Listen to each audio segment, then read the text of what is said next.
ಸರ್ವೇಪಿ ರೋಗ ಮಂದಾಗ್ನವು ಅಂತ ಒಂದೇ ಒಂದು ವರ್ಡ್ ಆನ್ಸರ್. ಎಲ್ಲ ರೋಗಗಳಿಗೂ ಮಂದಾಗ್ನಿ ಪ್ರಮುಖವಾದಂಥ ಕಾರಣ. ಜಠರಾಗ್ನಿಯಿಂದ ಡೈಜೆಸ್ಟಿವ್ ಫೈರ್, ಅವ್ಯಕ್ತವಾದಂಥ you can feel something like love, ಪ್ರೀತಿ you can feel but you can't experience ಅಂದರೆ ಒಳಗಡೆ ಅದು ಕಾಣಲ್ಲ ನಿಮಗೆ. ಸೊ ಸರ್ವೇಪಿ ರೋಗ ಮಂದಾಗ್ನವು ಸುತರಾ ಉದರಾಣಿಚ, ಉದರದಲ್ಲಿರ್ತಕ್ಕಂಥ ಮಂದಾಗ್ನಿ, ಉದರ ಅಂದರೆ ಹೊಟ್ಟೆ ಇರತಕ್ಕಂಥ ಮಂದಾಗ್ನಿಯನ್ನು ನೀವು ಚೆನ್ನಾಗಿ ಪೋಷಿಸಿ ಪಾಲಿಸಿ ಪ್ರಜ್ವಲಿಸಿ ಇಟ್ಕೊಳ್ತಿದ್ದಾಗ ಅದನ್ನು ನಿಮ್ಮನ್ನು ತಿಂದು ಹಾಕಿಬಿಡುತ್ತೆ. Face is the index of mind, skin is the index of blood, tongue is the index of intestines. ಒಂದು ನಾಯಿಗೆ ಒಂದು ಬೆಕ್ಕಿಗೆ ಜ್ವರ ಬರೋ ಮಾತಾಡ್ತೀಯಾ ಅಂತ ಕರೀತಾರೆ. ಬೆಕ್ಕಿಗೆ ಯಾಕೆ ಜ್ವರ ಬರಲ್ಲ ಅಂದರೆ ತನ್ನ ಕೋಷ್ಟವನ್ನು, ಗಟ್ ಅಂದರೆ ಕೋಷ್ಟ ಅಂದರೆ ಜೀರ್ಣ ಪ್ರಕ್ರಿಯೆಯನ್ನು ಸರಿಯಾಗಿ ಹಿಂಗೆ ಸದಾಕಾಲ ಇಟ್ಕೊಂಡಿರುತ್ತೆ.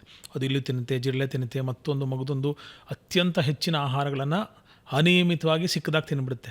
ಆದರೆ ಅದು ಗೊತ್ತು ಇದು ತಿಂದರೆ ನಾಳೆ ಪ್ರಾಬ್ಲಮ್ ಬರುತ್ತೆ ಅಂತ. ಸೊ ಹಾಗಾಗಿ 2 ದಿವಸ ಉಪವಾಸ ಇರುತ್ತೆ.